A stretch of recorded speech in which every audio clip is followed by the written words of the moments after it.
So thanks very much for coming. What I would like to do is not show you kind of a historical perspective of the research I've done in the past 10 or 15 years, but rather pick a project I've done recently funded by Intel Corporation that's very much sort of blue sky research. So don't expect any sort of robust results that are going to change the world, but hopefully see some interesting and thought-provoking ideas and some foundational work that is aiming to put these things into practice in the long term. So having said that, let me actually start by polling the audience a little bit on trust issues. So first question is, do you trust browsing and shopping for books online? Could I maybe have a show of hands who trusts that? Okay, so that's actually not everybody, but the vast majority, so that's good. How about the next question? Do you have enough trust in buying a car over the internet? Can I have a show of hands? Right, so there are 3 or 4 brave, 5, 6, 7 brave individuals in the audience who do that. Third question, do you believe your drinking water is safe? Can I have a show of hands? Okay, again, the vast majority. Slightly less than browsing books, I might add. So you may wonder, you know, what is that third question about here? How does it relate to trust? Well, one thing we can note is that even this nice French sort of fountain you see when you hike in the forests, you know, might not be connected to trust at all. But many of these systems are now actually connected in their monitoring and distribution online. And so, you know, they do offer attack surfaces that do raise new kind of trust issues. And so we have to recognize that. And we actually have people in the department who work on the security of water systems. The other note I want to say is the trouble with the car is also interesting. You know, so I think we all probably feel that a car is much more costly than a book. Yeah? So that's maybe why we're more cautious. But it's interesting to note that that's more psychological perception. But if you actually look at the reality of this, most ways of purchasing a car online are done through credit cards. And there's a very safe insurance model connected to that. You know, so it's actually very low risk at the end of the day to do this kind of thing. So there's sort of a disjoint between the psychological perception and the actual business model and its risk posture. The first one, you know, the trust in buying books is also interesting because you might actually be concerned about all the browsing you do and your actual purchase patterns. You know, so the vendor knows all this information. And, you know, are they going to pass this on to others? Or maybe, you know, some malicious person can actually hack these systems and find out what your interests are. So that's just kind of a staging for some of these trust issues. So let's have a look back in the distant history here. So some trust issues in the past. I would like to use the example of a Trojan horse as a sort of a red thread through this lecture. So here you see a painting, 18th century painting of this story by Domenico Tiepolo.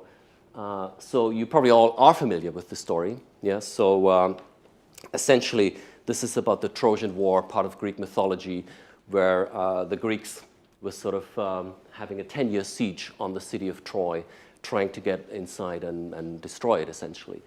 And, you know, they were quite frustrated after 10 years, understandably.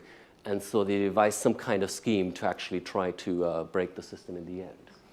So what I would like to do now is talk you through this from the perspective of a security engineering sort of person, yeah, with the kind of technical concepts that we actually use in our research. And one thing I should note is that I will give you a particular interpretation of this, but there's actually many different historical accounts of this. It's mythology, after all, and a lot of it is conflicting. And that's actually also something we see in complex systems. You know, we might actually get quite a few different conflicting stories, and then we have to recover what the actual reality maybe was in terms of vulnerabilities. So here's the Trojan horse story according to Virgil's Aeneid. So the first thing maybe to note is it's actually a fairly complex attack on a secure system, in this case the city walls of the city of Troy. So what you see here in the picture on the right, on the picture on the right is Sinon, a Greek soldier, leading a wooden horse toward the city gates of Troy, and a Trojan priest pointing a finger toward him to check this whole thing out. to see if one could actually let this person into the city wall. So it's a complex attack because it uses all sorts of aspects of cons. So for example, for the people of Troy, the horse was a sacred symbol. Yeah? So this suggests that there's more inclination to actually let something in. And also this was offered as a gift to the people of Troy to say, you know, this is something we want to give to worship Athena and to basically pray that the Greek army will have a safe return back home, because we're basically giving up on you guys. You know, we're not going to continue this siege. And so we want to go safely through rough waters. And by presenting this kind of story, you know, Sinon talks to Laocoon here, the Greek fleet is actually already in retreat, you know, so the people of Troy can see this. You know, the fleet is actually leaving. But of course, the actual purpose of the attack is to get this horse inside the city, and there's some Greek elite soldiers, Odysseus among them, in that horse. So once they're inside, they can maybe get out of the horse, open the city gates, and somehow signal to the Greek fleet that it's time to return and to actually take the city. So that's a complex attack. And what's interesting is that there's several points in the story where this attack could have failed. So these are essentially countermeasures. Yeah? So the priest is kind of suspicious because, after all, he's seeing something that doesn't meet the expectations of daily sort of normal discourse. Yeah? So there's a big wooden horse, a naked Greek soldier leading that wooden horse to the city wall. This is not something you see every day or even every year. Yeah? So you want to perform something that's called a trust measurement. You know, you want to elaborate on this. What's going on here? It doesn't meet our expectations, but is that actually now a real concern? Yeah? And how would I measure that? And so the priest, in fact, has the right intuition here after this investigation and suggests in Latin to the people of Troy, if I translate this freely, I fear Greeks, even those bearing gifts. Yeah? But it just so happens that, you know, if the people of Troy had received this message, they probably would not have let the horse in, and the attack would have not happened. However, there's some divine intervention. Yeah? So the god Poseidon decides to strangle the priest before he can actually pass this on to the people of Troy. There's another point where this could fail. Cassandra is a soothsayer, and she looks at this, and she basically sees, you know, with her prophetic abilities, this horse is going to be the doom of the city of Troy. And she basically expresses this very sentiment. However, the people of Troy don't believe her, so she's ignored. So that's the second point where any countermeasure actually fails. Now, interestingly, Helen of Troy also suspects that there might be some Greek soldiers in there. In fact, she might even think, I know who's sort of in there. And so she imitates some of the voices of the wives of the soldiers in there. You have to recognize these people were on a siege for 10 years away from their families. So it might be actually quite easy to you know, imitate a voice and to make them believe this kind of thing. Yeah? And in fact, Anticulus thinks he hears the voice of his wife, and Odysseus is clever enough to shut him up so that Helen actually can't detect that someone is inside. Yeah? So there's basically a lot of points where this could have failed, but it didn't. Now, once the horse is inside the city wall, Sinon manages to light a beacon, so that's a signal to the Greek fleet to actually return, and then the elite soldiers jump out. They manage to open the city gate, the Greek fleet can come in, and the rest is history. Yeah, so this is a fairly complex scenario where you see a system with a very well-defined boundary, yeah, and there's a security concern, and someone else, some active adversary, has actually constructed a very complex attack and has succeeded despite various sort of countermeasures that were taken. So let's look at these trust issues about 3,000 years later. So now we don't have a city wall of Troy, we have cyberspace. And there's a couple of concepts I'd like to highlight in this sort of space. First one is speed. You know, if you think of the people of Troy and say the priest or Cassandra or so, they would have seconds, maybe minutes, maybe even hours to talk to people and negotiate and remeasure you know, their impression of things and then make a decision. Yeah? So this is a fairly reflective human process.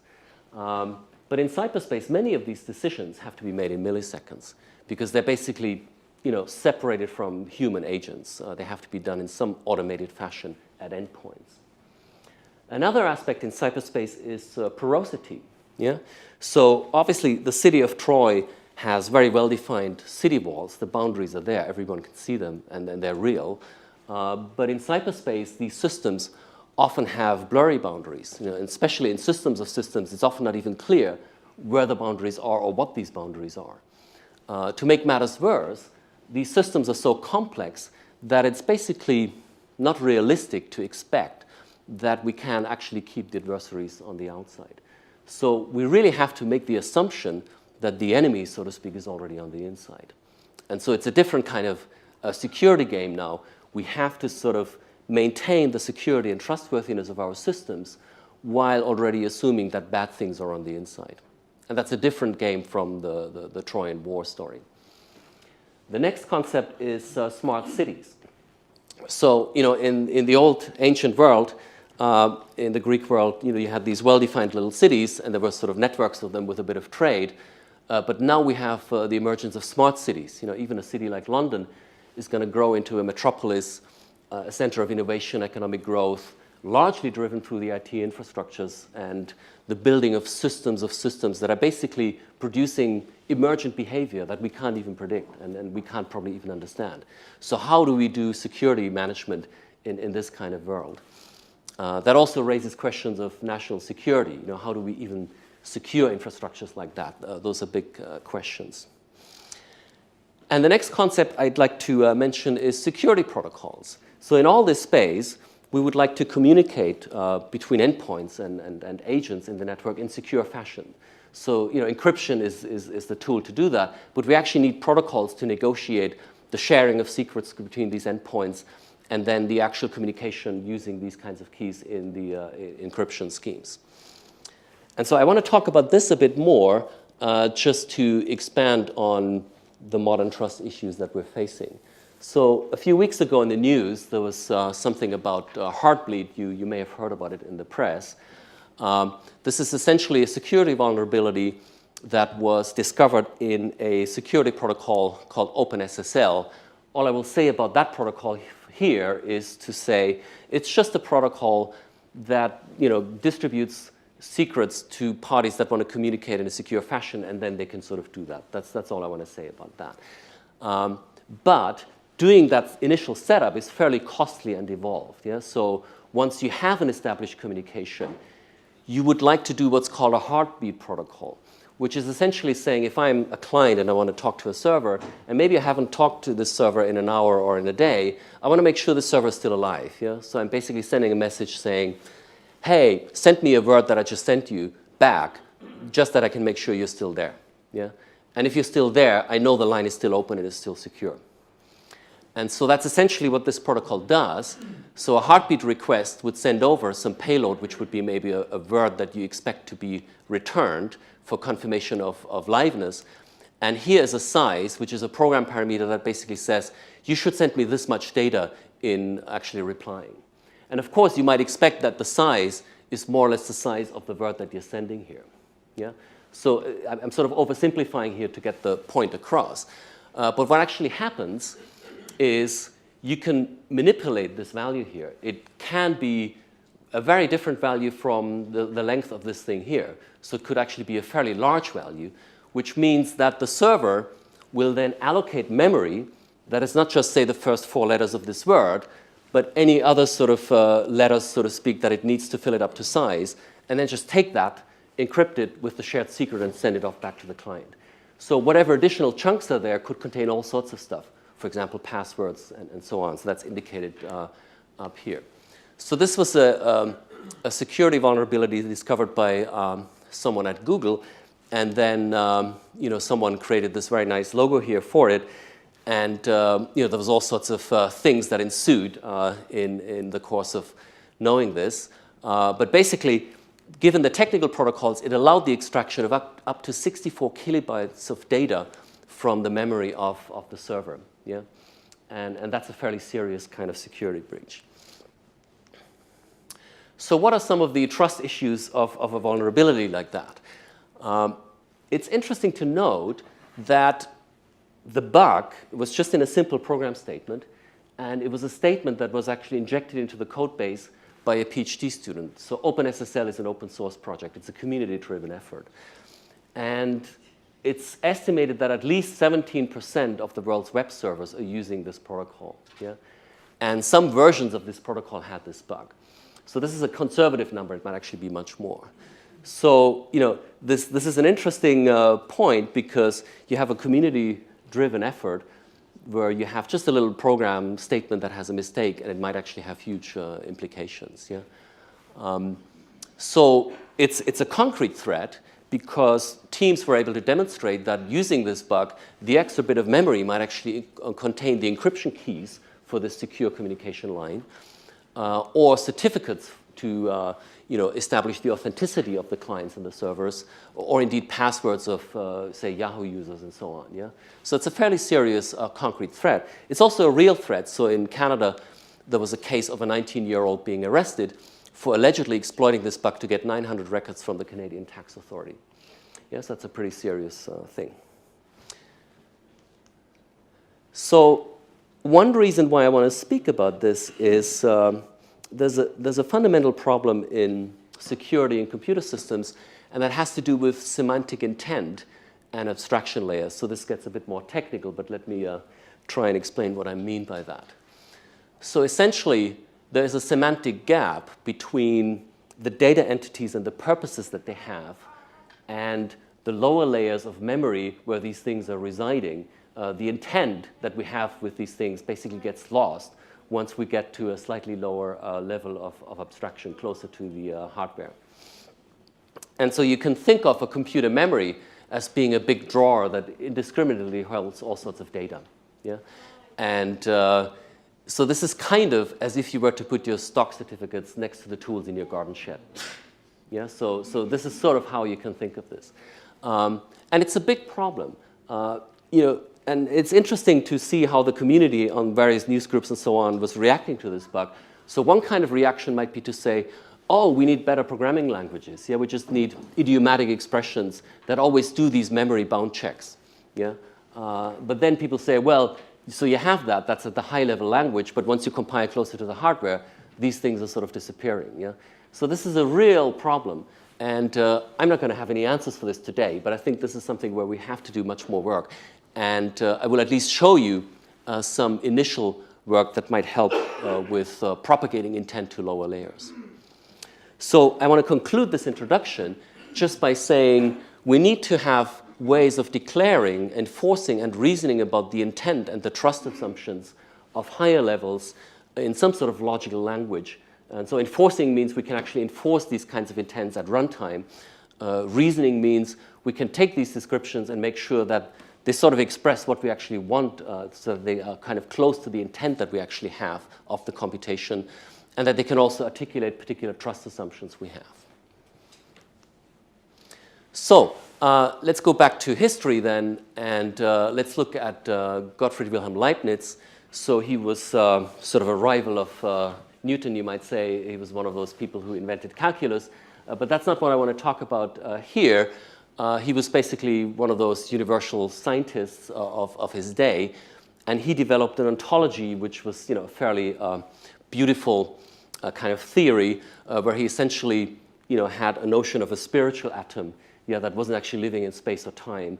But then he was saying, well, you can use these spiritual atoms as sort of entities that might even explain the little sort of things that make up calculus, and then you can compose these things to compounds, And then he basically wanted to build a science based on this sort of composition of atomic things. And so his vision was to create an ideal language, and that's why I talk about him here. So this ideal language should be international, use scientific notation, be an instrument of discovery, and a method of proof. So that's actually quite a beautiful kind of thing. And it's sort of a precursor of foundations of mathematics and logic and so on. And indeed, people like Russell and Wittgenstein advanced these ideas further in modern times. So he had, for example, notions of God being the monad of monads, which is Russell's antinomy and set theory. So and some of my very early work on domain theory connects with that. Where people like Dana Scott, for example, solved recursive domain equations to get rid of these kinds of contradictions. So this all kind of connects. Now, what we wanted to do here is ask whether there's an ideal language for trust calculations, yeah, and sort of following Leibniz's principles. I should maybe highlight that the work I'm reporting here has been done with Jim Kuo, who was the RA on the project, but also with Jason Crampton and Charles Morrissey. Charles Morrissey from Newcastle and Jason Crampton from Royal Holloway. So we designed a prototype of a generic language called pluggable evidence aggregation language, which would allow us to take evidence of trust in some sort of atomic sense and then have aggregation principles to do compounds of trust evidence and then to try to reason about those compound expressions. And so in a way, if I match this to Leibniz's enterprise, his monads are kind of the equivalent of our trust signals, which are sort of atomic observables, and then we aggregate them into these kinds of compounds. And so I want to talk you through that we basically fulfill Leibniz's criteria in this kind of language design. But before I do this, let me just say that this language is actually deliberately meant to be completely generic. Yeah? So we don't want to confine this to the monitoring of computer programs alone. It could also be something that lives on social networks. For example, I might say a trust signal is that Ed and Anne have more than 4 common friends, each of which have medium or high reputation on some sort of system. Yeah? What's closer to home here is control flow integrity. If we have a computer program with a control flow graph, we might be concerned about a particular program passing on sensitive information to a library function. There's a question of whether we trust the location of that. It might exit a system boundary. There's also something called treaty verification, where you might be very concerned about the chain of custody of a treaty-compliant item.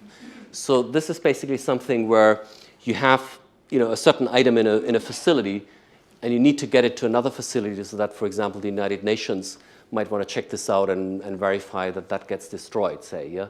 And then you're very concerned about the transfer of this item from location A to B because you want to make sure it's still the real item that actually gets destroyed. Yeah? And this has a lot to do with trust signals and trust aggregation. Also fraud detection. Yeah? So if you had processing delays in high-frequency trading, are they sort of malicious? Yeah? Or if they pass statistical tests, maybe they're actually okay. So there was a lot of stuff in the recent press about this. So just to say, we're not really committing to a specific application here in studying these kinds of languages.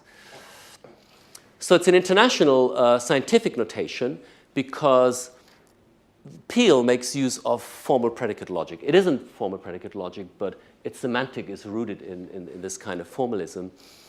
And what's interesting about that is that the trust signals themselves will be defined in such a logic. So in particular, there will be logical dependencies or contradictions between these signals. And then the ways in which we compound these signals have to recognize these logical dependencies. So this is something, for example, that's not present in traditional approaches to probabilistic risk analysis, where you make independence assumptions as a matter of discourse. And here what we want to do is we delegate these dependency analyses to an SMT solver set 3, and I have a mini tutorial about that in a few minutes. Instrument of discovery. Yeah? What questions do we want to answer? Meeting expectations. Does the behavior of a computer program meet its expectation? This is sort of like Sinon walking up to the city walls with the Trojan horse. Does that meet our expectations? How can we measure that? Comprehending expectations. That's a harder thing almost. What are our expectations actually when something is running? Yeah, that's a much harder question to answer. But also specification errors. If we write down some sort of trust condition, is it flawed in some sort of sense? For example, if it's always true or if it's always false, it's no good. Yep, it's just vacuous. Also sensitivity analysis. The trust conditions will probably talk about certain levels of thresholds or various strengths of signals and so on. How sensitive are these conditions to these kinds of values? So here's the method of proof that we're actually using in this language. It's called satisfiability modulo theories. So these are so-called SMT solvers. And Z3 is such an SMT solver, and that's the one that we're using in this tool. So we use that to reason about the trust aggregation. So here comes the mini tutorial then. So Z3 is basically, think of it as a logical service. You don't have to be a logician. You can just use that tool. It will do this for you. Describe your problem. Z3 will solve it for you. This is, of course, sort of a white lie because many of the underlying things you can express are undecidable. So they can't be solved all the time. But these things are getting very, very, very good at solving most of the things you're sort of writing down. So let's do this here, solving a quadratic equation. Yeah? 5x to the square plus 6x plus 1 equals 0. So how do we do this in this tool? Well, we declare a constant x as a real, and then we do an assertion, which is actually saying 0 should equal this complex expression here. That's just a nerdy computer science way of writing this expression here. Yeah? And this directive says, check whether all the assertions you've declared so far in their conjunction can be made true. There's only one assertion here, yes, that's easy. And if it can be made true, this directive says, give me a model that shows this. Yeah? So what the SMT solver might say here is actually, oh yeah, it's satisfiable, and here's a model. And so the function x might have value minus 1.0. So you can check that that's actually true. But now we can actually use this to refine an analysis.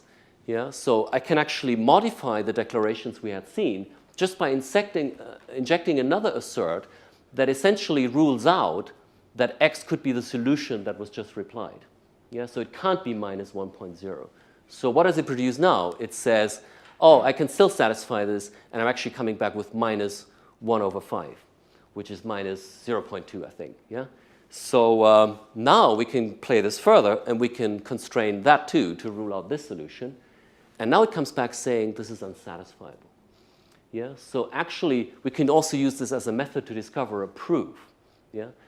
Because now we essentially know these are the only two solutions. Yeah? And that's a fairly powerful technique. So we can use it to find models that allow us to comprehend things, but we can also use this to find out that there are no models, which is essentially proving certain relationships.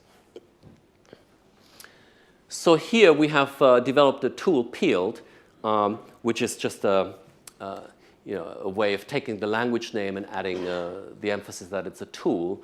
So let me just illustrate the flavor of the sort of expressions we can write here.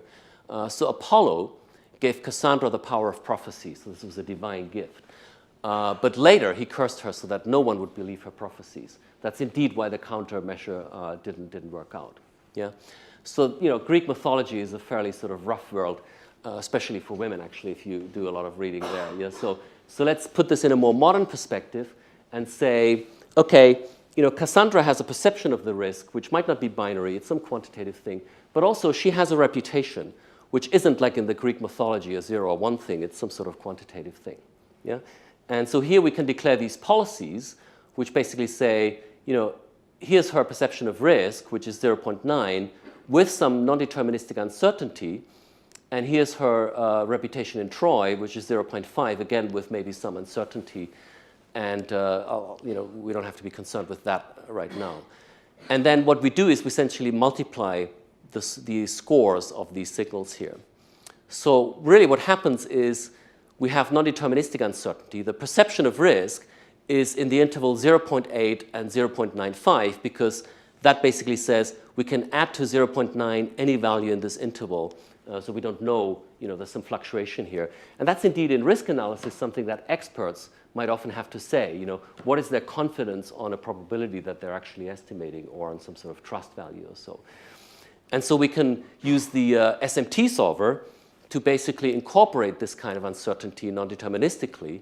And so we would find, for example, that for the value of Cassandra, which is basically a weighing of her perception of risk with her reputation in Troy, how large can this actually get? Yeah, so we have a parameter x here, and we can see that for x like this value, it is satisfiable, but as soon as we go to this threshold value here, it actually becomes unsatisfiable. Yeah? So we see sort of almost like a phase transition in dynamical systems sense, where really there's a qualitative change of the trust possibilities here. And you could do the same sort of mathematics just in the other inequality type to derive lower bounds on these things. Yeah? And what's nice about the SMT solving is it can do all this stuff with all sorts of other declarations we might have of the model of the city of Troy. There might be all sorts of background constraints. It will just reflect all those things and at the same time try to resolve the non-deterministic uncertainty. So you will be relieved to learn that I'm not going to talk you through this entire slide here. So this is really just meant to give you a visual impression of the sort of structure that the tool here has. So what you can do is you can define these kinds of policies. So we just saw one for Cassandra. Here, for example, is a case study of how you might control whether sensitive data, how valuable it is, yeah, and when it gets sent to some other method, or maybe it comes in from some other method, you basically have two aspects. What's the cost of the data as you perceive it? For example, a social security number might be very costly. A PIN number might be slightly less costly. And here is an assessment of the links that you might have. So here's this data sitting in this method. You want to send it to some other method. So, what is the trust perception of the methods you're sending it to? And also, what is maybe the trust perception of the methods that were coming in here? So it's just the immediate neighborhood in the control flow graph. And one of the things that people also at Intel recognize, it's just way too costly to reflect the full control flow graph. So you have to have more local views and maybe also bring in a quantitative perspective. So when you've specified these policies, you can then articulate conditions of trust.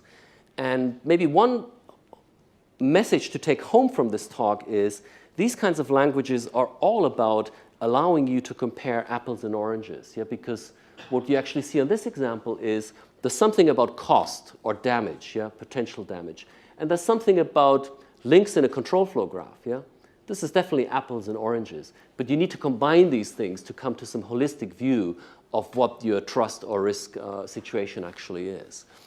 And so here we might say, okay, I want to make sure that the cost is below a certain damage level, and maybe the link trust you're getting is, which is an aggregate, an addition of things you observe, in this case, is above a certain threshold. And so these would be the trust conditions. And then we can add domain-specific knowledge, which, for example, for us would be a way of defining, in logical terms, the trust signals. So I don't show you this here. So here I'm just adding some very crude ways of modeling the world of a call flow graph. So if you get called by the same package, then you're not called by some external things. So it's just modeling the real world, essentially, so that you don't get silly replies from the tool. Yeah? And then we can specify the analyses. And so we have a couple of them that we find interesting, like these are looking for flawed specifications. Is a certain condition always true? Here are things that check for equivalence. And that's interesting, for example, here, where we have pretty much the same trust condition, except we have a slight variation in the threshold. Yeah? So this gives us a way of exploring whether things are actually sensitive to a transition of a certain threshold. And we can also check for refinement of policies. And I should say, if you actually study this example, the answer to these analyses here are actually all very trivial. Yeah? But it's just sort of an accessible presentation here. So let me just quickly talk about the box in gray here. So this all looks kind of, not so hard maybe. So you have some sort of compositional policy language, some kind of Boolean things here. And again, that's just sort of logical stuff. And then here you have a bunch of different modalities for analyzing things. But we actually have to ship this to a constraint solver called Z3. And that's not in the language of Z3. So we essentially have to find ways of generating code that's actually soundly reflecting what we're trying to express here. And what we found was we came up with 3 different ways of generating code that have sort of trade-offs. So one, for example, is translating away all the arithmetic, just translating this into purely logical form. But the penalty you pay is you can't have scores that are non-constant or negative. So for example, you can't have something like this. Yeah? But then we have another method that can basically deal with all of that stuff. So you can actually encode metrics in scores. Yeah? But there, the price is that if you have lots of multiplications, the Z3 solver might still be able to solve it, but it may take longer and longer and longer, and so it might not scale so well. Yeah? So you basically have different ways of generating code that give you better ways of doing certain things. And so it's actually almost like a many compilation situation where you just try all of these things, and whatever works best for this particular application is the one you take. So that's maybe a way of seeing this. I should also maybe quickly say, how can we actually trust, no pun intended, this compilation process? Yeah? So when is that actually correct? Well, it turns out that, Tony Hoare, for example, posed this grand challenge of a verified compiler. That's a very noble challenge. But from an engineering perspective, for us, that's not so good, because these languages will evolve, and this is a generic language, so we will have all sorts of plugs coming in. This will change all the time. So we can't afford expensive verification of a compilation process. We would have to redo it all the time. So what we instead do, we take the answers that I showed you on the slides, these models, and we independently verify that these models actually make sense, are correct for the expressions we're writing here, which are not Z3 expressions. Yeah? And that uses game theoretic techniques and actually three-valued logic to abstract away from the non-compositional complexity of these problems. It's sort of related to the conceptual complexity class NP, except to say we're actually dealing here with undecidable problems. Yeah? But we have some sort of solution, and we want to find efficient ways of verifying that solution. In that sense, it's sort of like the spirit of NP.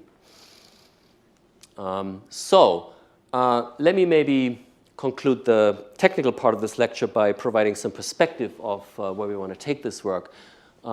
So one thing I'd be very interested in is to look more at models for security. I know there's quite a few colleagues in the department I should probably team up with in the next year or so to try to do this. So one aspect here is with a tool like this and the power of an SMT solver, you can actually combine different kinds of models to see if they interact in interesting and surprising ways.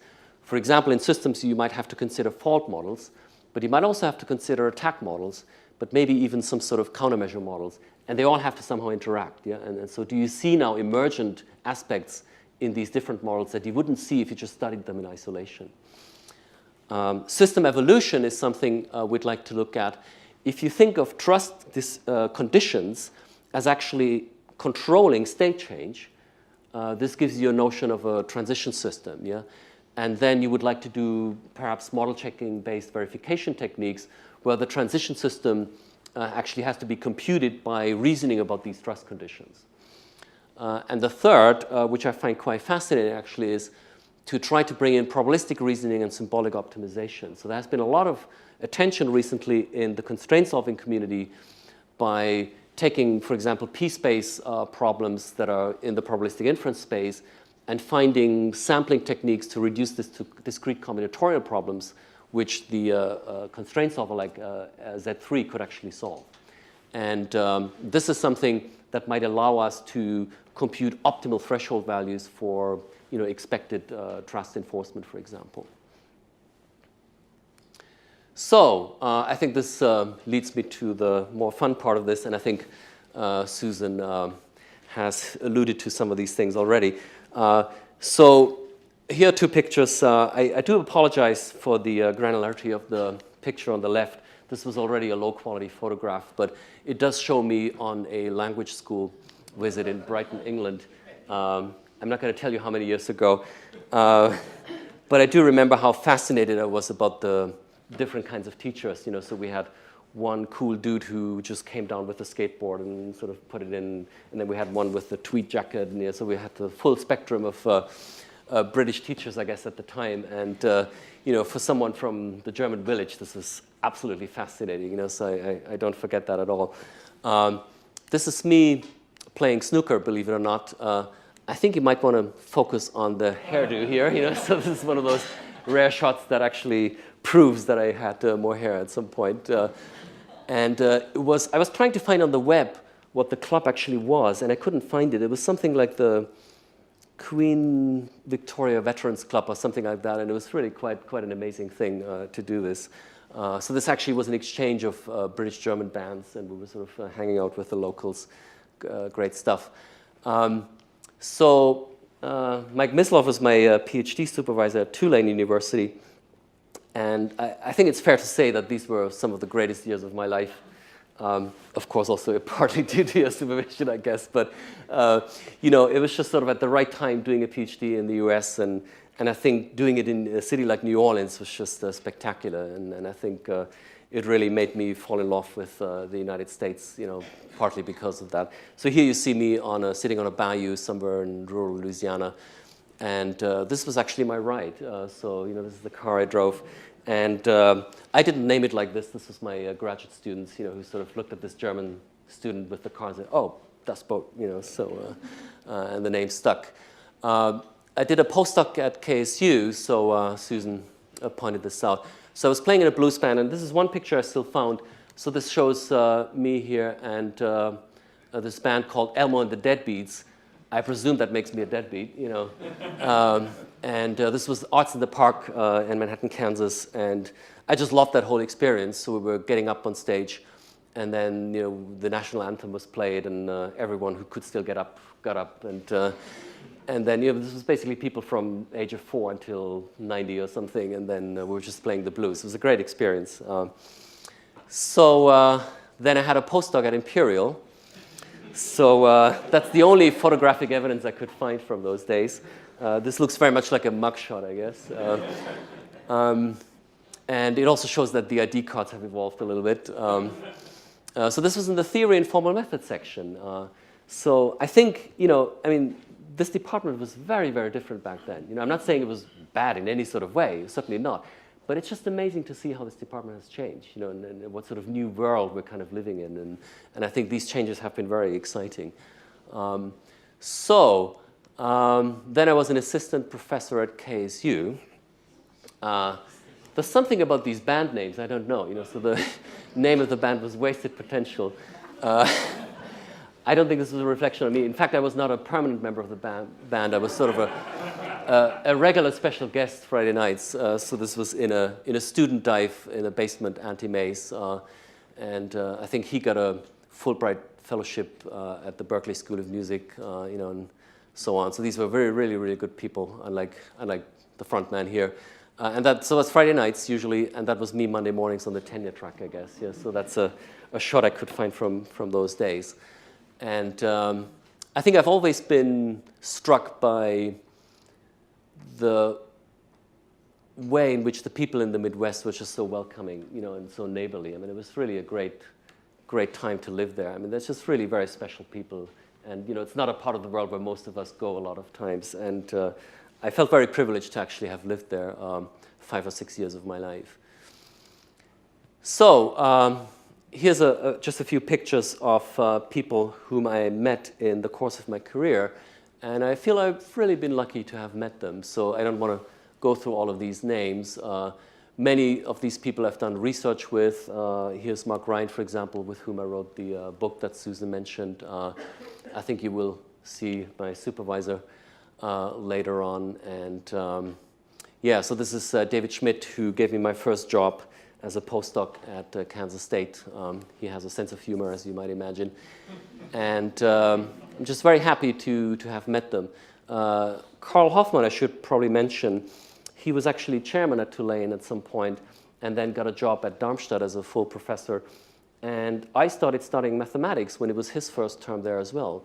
And I was very blessed to go through the full 4 semesters of calculus with him, because he basically developed axiomatically continuous mathematics in incredibly exciting ways that actually made me a scientist and wanting to do this. So I think that's a great credit to him.